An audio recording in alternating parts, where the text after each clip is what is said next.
Finaliste de la dernière édition All-Star de Koh Lanta, Hugo a révélé dans un podcast qu'il n'avait prévenu quasiment personne avant de partir en Polynésie française. De quoi causer les larmes de son fils, alors âgé de 11 ans. Il y a des visages de Koh Lanta que l'on n'oublie pas.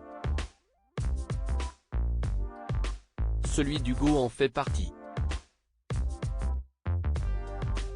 Il est même entré dans la légende, saison All-Star de l'émission proposée à la fin de l'été 2021.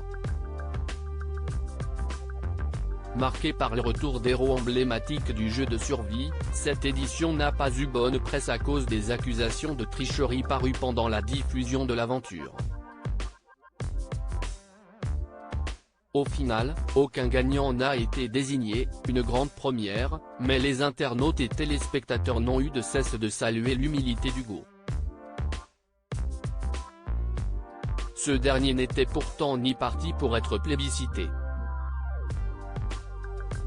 ni parti en annonçant sa participation au programme à ses proches. Un secret seulement partagé avec sa moitié, ce passionné de voyage et sensations fortes avait déjà remporté le totem culte en Malaisie 8 ans plus tôt. À l'époque, seule son épouse, dont il a divorcé depuis, était dans la confidence. Hugo tente à nouveau l'expérience en solitaire quelques années plus tard, sans pour autant changer son mode de fonctionnement. Invité du podcast L'Aléa par Laura Pouliquin, l'aventurier révèle avoir tenu au courant sa nouvelle compagne. Et si est tout.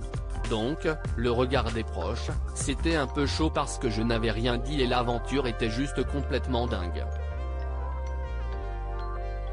Le premier soir je me retrouve à la télé et je suis éliminé, je ne leur avais rien dit donc je ne te dis pas le bordel derrière, lâche le quadragénaire en riant. Ses parents étaient plongés dans le désarroi, puis, il y a eu un cas plus dur à gérer, se souvient le candidat.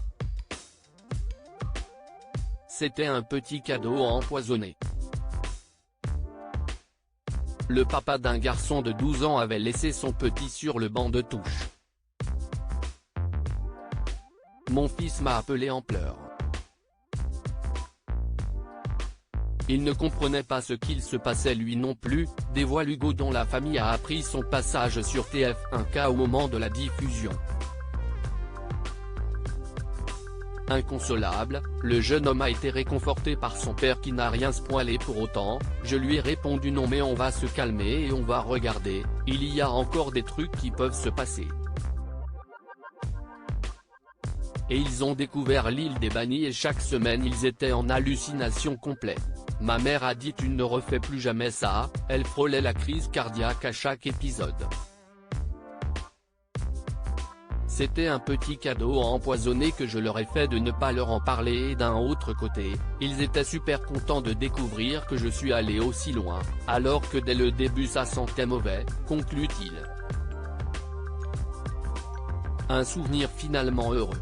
À lire aussi 16 kilos en moins, Hugo, Koh Lanta, révèle les conséquences de l'aventure de TF1 sur son quotidien et le pépin de santé qui l'a emmené à l'hôpital.